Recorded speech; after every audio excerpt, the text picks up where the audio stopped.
Ugh, you're just too kind, shielding that washed-up old hag like that. I wonder if he's trying to make me jealous. Are you kidding? There's no need for jealousy. I just don't want to provoke her and get blamed for something. Besides, Noah is pretty talented, so it's wise to curry a little favor with him now for when we need help in our old age, right? Oh, right. You're really smart after all. I was about to burst into the room, enraged by the words of my husband and his mistress from the basement, mocking not just me but even our son. However, my son Noah, seeing me like this, silently approached the basement door and loudly said, "I've locked up." He then looked at me and smiled warmly. My name is Amelia Smith, a 45-year-old homemaker. My family consists of my husband Kyle, who's 7 years older than me and works at a trading company, and our son Noah, a sophomore in college. I met Kyle 23 years ago when I was appointed as his dedicated assistant in the sales department of the company I joined as a new graduate. As we spent time together, both in the hard and exciting aspects of work, we grew close in our personal lives and eventually started dating. 6 months later, Kyle's father fell ill, and Kyle proposed a quick marriage, saying, "It's cliché, but I want to ease my father's mind by getting married." Soon after, we were blessed with Noah, and my father-in-law, energized by his first grandchild, managed to regain some health. I had actually retired upon marrying, but once Noah was old enough for preschool, I wanted to work again, even if it was just a part-time or casual job. That's when a college friend approached me to help with their startup. I was completely motivated by this unexpected opportunity, but just then, Kyle received an overseas assignment, and we all had to relocate, causing my plans for re-employment to fall through. Even after returning home, opportunities to return to work came up, but each time, my mother-in-law and Kyle, both doting on Noah, would say, "We're comfortable enough without you working. Why make Noah a latchkey kid, and you know, Amelia, kids grow up so fast. You can't redo these years." Eventually, I was persuaded to remain a full-time housewife, dedicated to supporting Kyle and Noah. However, when Noah was in 4th grade, an incident changed my life. Despite repeated warnings from our doctor about high-calorie and high-salt intake, my mother-in-law collapsed, ignoring all advice. She survived, but was left bedridden with partial paralysis. Kyle was the only son, so I had braced for the eventual care of his parents, but the reality was far more challenging than imagined. His mother, who had once enjoyed a flashy lifestyle, traveling with friends and dining out, while neglecting her physically frail husband, now found herself incapacitated and cut off from that world. To add to her frustration, the friends she thought she had only sent token get-well messages and flowers, quickly excluding her from their social media circles, leaving her isolated and extremely angry. She became increasingly hostile, lashing out at anyone around her, including the nurses, rehab staff, and doctors at the hospital. Eventually, they could no longer manage her care, and after a series of repeated incidents at a subsequent facility, we were left with no option but to take her into our home for care. At that time, our family was living in a condo about a 20-minute train ride from my in-laws' house. Despite my father-in-law regaining some health, leaving the care of my physically robust mother-in-law solely to him was not feasible. This situation necessitated almost daily visits to their home. Furthermore, the challenge of managing the caregiving, accompanying her to medical appointments, and handling household chores for 2 homes was an enormous task. Seeing me overwhelmed, Noah would say, "Mom, I vacuumed and did the laundry today since I didn't have tutoring." He'd also cook meals, like saying, "I made nachos today."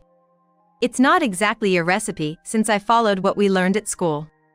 During spring and summer breaks, he'd even find time between his tutoring sessions to help with chores like carrying groceries and weeding the garden at my in-laws' place. Despite his own desires to play and be pampered, he was always considerate of me.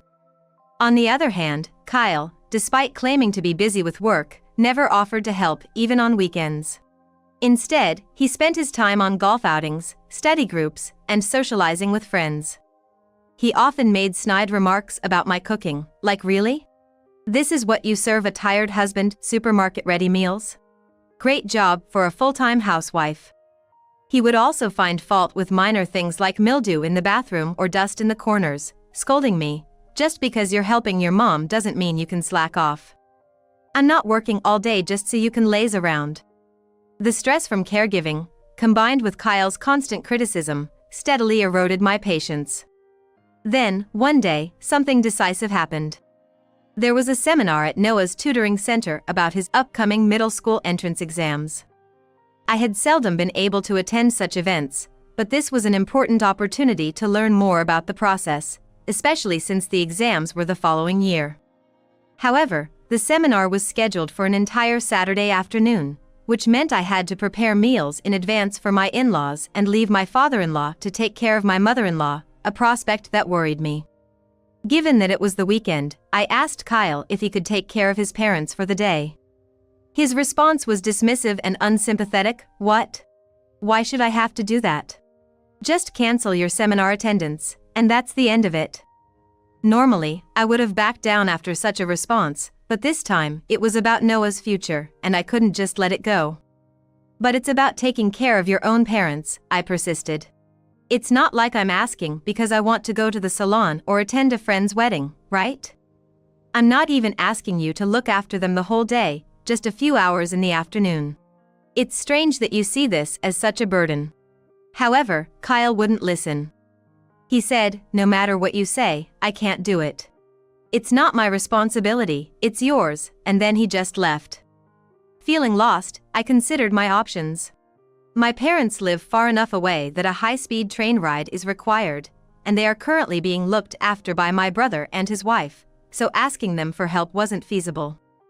Ideally, I could hire a paid caregiver, but due to my mother-in-law's hysterical tantrums and unreasonableness, which were well known, no one was willing to take on the job. So, I went to my in-laws' house, storing the food I had prepared the night before in their fridge, feeling overwhelmed. Seeing me distressed, Noah said, "It's okay, Mom. If I don't understand something about the exams, I can ask my friends or the teacher directly." But it seemed too unfair to impose any more on him, as he had already endured so much. Then, after hearing the situation from Noah, my father-in-law said, "I'm sorry, Amelia. We, as well as Kyle, have been taking you and Noah for granted. You've even prepared meals for us, so it's okay. I want you to attend the seminar for Noah's sake." Initially, I refused, but he insisted, and seeing the eager look in Noah's eyes, I decided to go to the seminar after all. At the seminar, I gained valuable insights and advice about Noah's desired school and his entrance exams. I also had the opportunity to speak with Noah's teacher from the tutoring center, whom I had only communicated with via email before. The teacher provided a lecture on Noah's progress and the support we should provide at home for his upcoming exams. I was truly glad I attended. On our way back from the tutoring center, Noah and I stopped by my mother-in-law's favorite patisserie to buy her most beloved mousse as a gift. Grandma will be so happy. She hasn't had this mousse in a while since the doctor told her to stop, Noah said with a smile, holding the cake box. I responded, "Yes, that's right. I've been preparing low-calorie meals for her for the past 3 days just for this. I even called the doctor to make sure it was okay." With an unusually happy feeling, we headed towards my in-laws' house. However, what greeted us was a shocking sight: an ambulance with flashing red lights parked in front of their house, with paramedics rushing in and out. Frozen in disbelief, Noah urged me, Mom, stay strong," and ran towards the house. Snapped back to reality, I followed him and found my mother-in-law being carried out on a stretcher. With my father-in-law walking beside her, a large band-aid stained red on his forehead, supported by a paramedic. "Ah, Noah, Amelia. It's okay, it's nothing serious." They weakly smiled as they were taken away in the ambulance. After securing the house, I hurried to the hospital they were taken to. According to my father-in-law, who had finished his treatment first, my mother-in-law had thrown a tantrum when the reheated dinner I prepared was too hot, saying, "It's too hot. I could burn myself eating this." In her anger, she tried to throw the plate, lost balance, and fell from her wheelchair.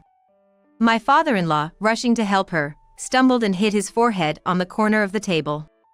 Although my father-in-law reassured me, saying, "None of this is Amelia or Noah's fault, it's all because of my wife's hysteria," so please don't worry. My husband, who arrived later, was furious and blamed us, shouting, "This is all your fault for being so selfish."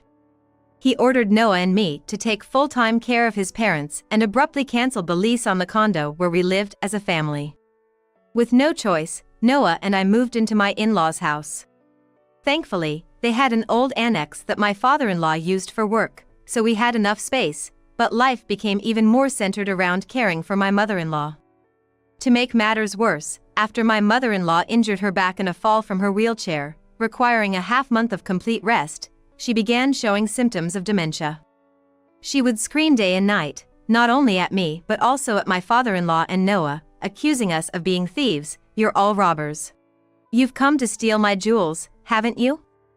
She attempted to spit on us and even resorted to scratching and biting. My hands were constantly covered in scratches, and my hair started falling out due to stress. Despite this, when Kyle visited once a month to give living expenses, he would mock my appearance. "Wow, look at you. Hair all messy, skin in bad shape, you look like a monster." Indeed, back then, I was constantly busy with caregiving for my mother-in-law, which left my skin roughened from disinfectants and detergents. I had no time to take care of myself, often wearing my hair and clothes in a disheveled, unwashed state. Although my father-in-law and Noah protested Kyle's comments, I felt too guilty about not being there on the day of the accident to stand up to him. 10 years passed. Despite the difficult circumstances, Noah grew up to be a strong person and was admitted to his dream private middle school. Kyle continued to neglect our family, only contacting us through social media. Rumors said he was living with another woman, but he never skimped on Noah's education fees, so I treated him as if he were not part of our lives.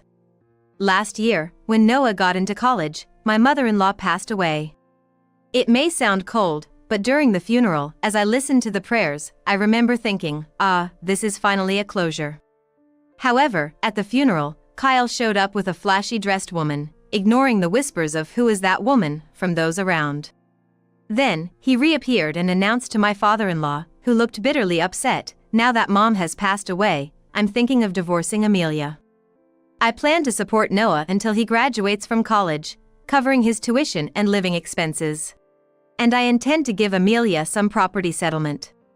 He even voluntarily mentioned that the woman he brought earlier was his partner for remarriage, Ava, with whom he had been living, and their relationship had been going on for about 10 years.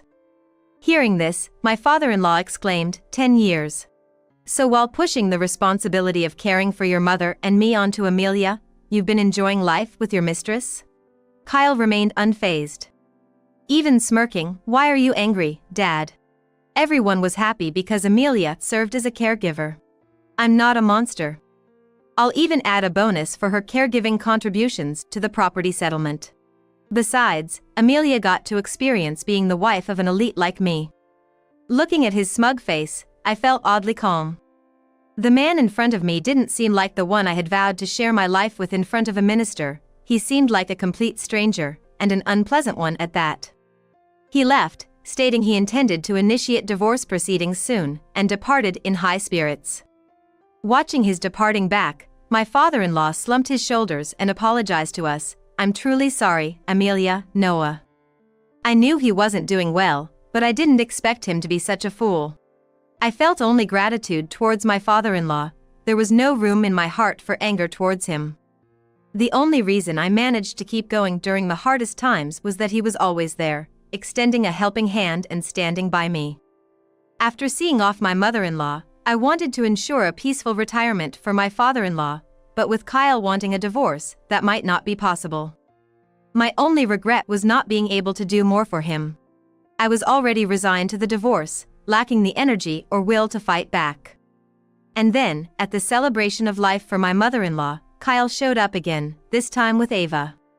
He told my father-in-law, "After the divorce, Ava and I will move in here with you. Ava is young and beautiful, unlike Amelia. You'll be happy, right?"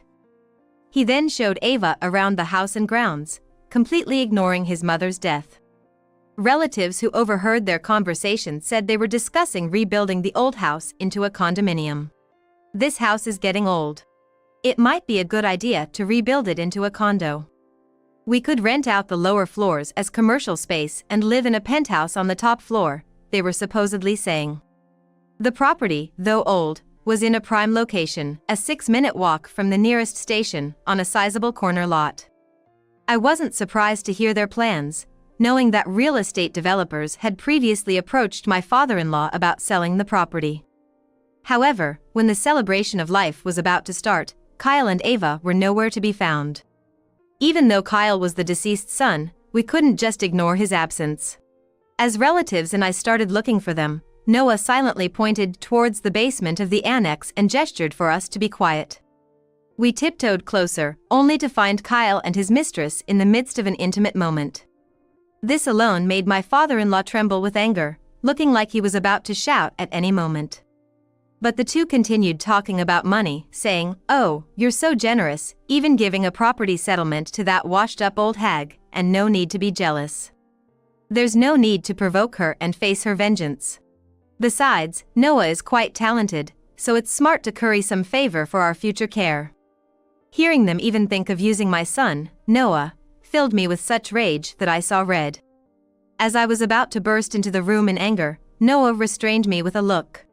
He then loudly said, "Oh, how careless to leave this open," and slammed the basement door shut with a loud noise, locking it.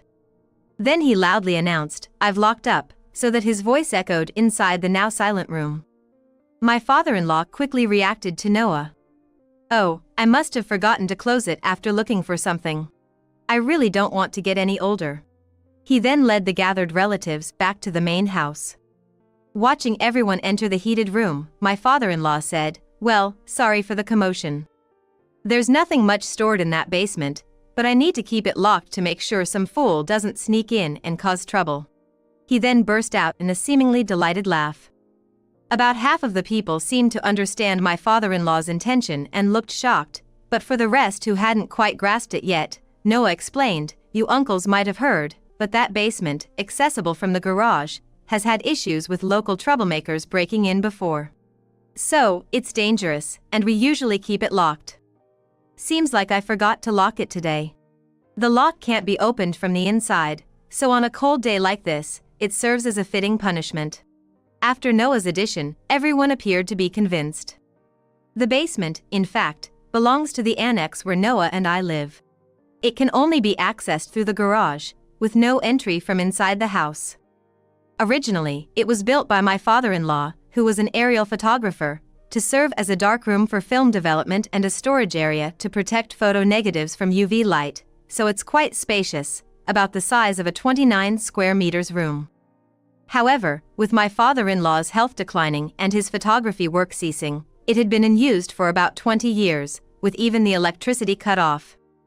Additionally, when we had just moved into my in-laws' house, Noah, playing an adventure game, got trapped in the basement. The old, decayed doorknob on the inside came off, and he was locked inside, causing quite a commotion. After another incident where local delinquents broke in and nearly caused a fire, the doorknob was replaced with one that could only be locked from the outside. Kyle, who rarely visited our house, would have had no idea about this and must have thought to enjoy a thrilling interlude during the celebration of life by sneaking his mistress into the basement. Such a foolish man.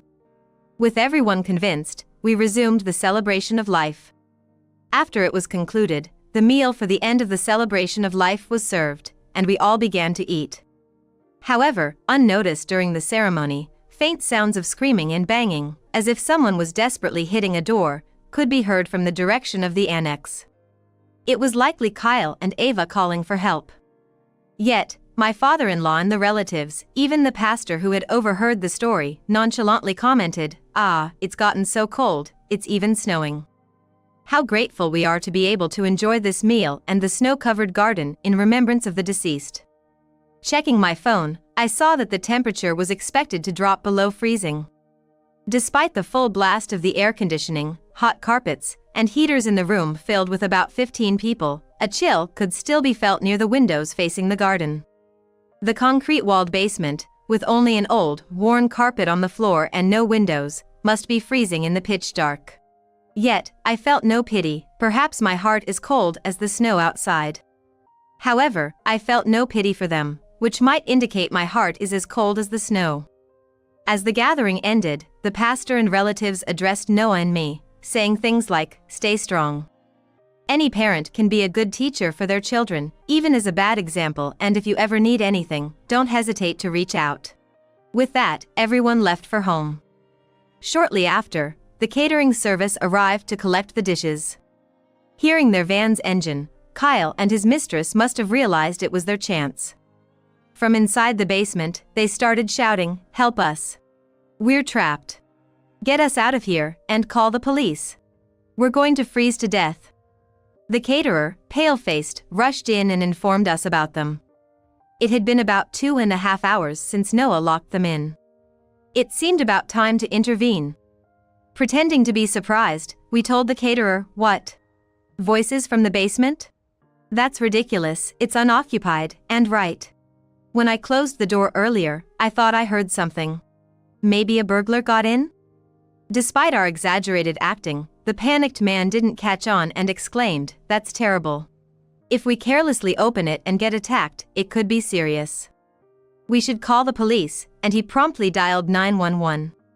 Soon, 2 police cars arrived with sirens blaring. The officers, after hearing our story, opened the door and dragged Kyle and his mistress out. They appeared in front of the gathered neighbors and onlookers in a state of undress. I later heard that in the pitch-dark basement, they had lost track of where they had thrown their clothes, resulting in their disheveled appearance. Even as they were being escorted out, they were hurling insults at us.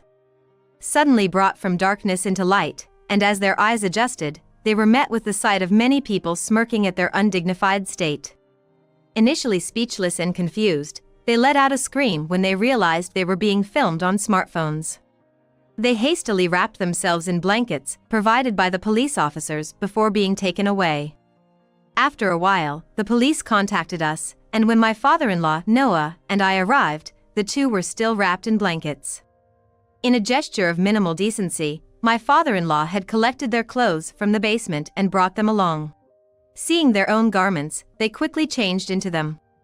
At the police station, we were informed that the two claimed they were intentionally locked in by us. However, after explaining the previous incident of a fire hazard and stating, "It's no wonder my grandson locked the door," finding it open during his grandmother's The Celebration of Life. Who would have thought someone would sneak into the basement with their lover during such an occasion? The officers chuckled and sympathized with us. Despite their protests, the incident of them being locked in the basement was dismissed as merely causing a disturbance and not treated as a serious event. Although we received a mild reprimand, Kyle and his mistress got a stern lecture. By the time we were released, it was past 7 p.m., dark outside, with over 4 inches of snow. Reluctantly, we decided to take them back to the in-laws' house, as leaving them at the police station might cause more trouble. Initially noisy, they dozed off in the car but immediately tried to enter the house upon arrival. My father-in-law and I blocked their way. Ignoring Kyle's demand to, "Hey, what are you doing? Let us in already." Noah came out from the back with their coats and bags and threw them at the couple. "Take these and get out of here. This place has nothing to do with you anymore." Noah glared at them. Kyle, initially taken aback but quickly recovering, shouted, "How dare you speak to your parents like that?" But, seeing his now taller son, he was silenced by Noah's retort, "Parents, huh? Parents who do such embarrassing things are better off not existing." My father-in-law then added, "It seems you still don't understand, but as of today, I am cutting ties with you. Amelia will divorce you, and rest assured, we'll take every penny we can from you and that woman, including alimony and compensation." Kyle and Ava's faces went pale upon hearing this, but my father-in-law continued, "Don't worry about money. If your assets aren't enough, we'll seize whatever your mother left you to cover it." Then, as if they were no longer needed, he literally kicked them out of the house. Later, I divorced Kyle with the help of a lawyer introduced by my father-in-law. The settlement included not only property division but also over $400,000 in compensation for the decade-long caregiving and infidelity. At the lawyer's office, Kyle exploded, "I can't pay such an amount." But there was no reason for us to back down, so the case quickly went to court. There, Kyle stubbornly claimed, "My wife neglected me. I only sought comfort in another woman. But we methodically presented evidence of his 10 years of infidelity and caregiving, along with testimonies from relatives, acquaintances, and neighbors. Although the court initially proposed a settlement, the negotiations continued due to Kyle's refusal to compromise on the amount and terms. During the questioning, Ava, who was also facing a lawsuit from me for damages, became irate right from the start. She exclaimed, "I can't believe this. I've been his mistress for 10 years, believing everything this old man said. I've lost 10 years of my life too, you know? And now, why do I even have to pay money?" She even unwittingly admitted to going on lavish vacations on company expenses and forcing business partners to kick back funds to her. The judge and Kyle's lawyer were stunned by her confession. The trial ended in my complete victory, and though I didn't get the full amount, I managed to take most of Kyle's assets. Ava's outburst also reached his colleagues, leading to his company becoming aware of his misconduct. Consequently, Kyle faced embezzlement charges. The company offered to avoid a criminal case if he repaid the money, but he had none. Desperate, he turned to my father-in-law, who flatly rejected him, saying, "I want nothing to do with someone like you." In the end, he was criminally charged. Upon learning that Kyle was criminally charged, my only concern was whether Noah would be affected.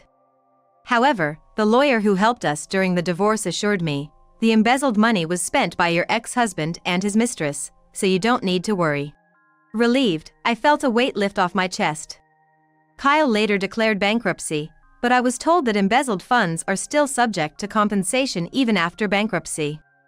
Despite his efforts to find work, his notoriety, fueled by the basement incident spreading on social media and internet news, made it impossible for him to secure regular employment.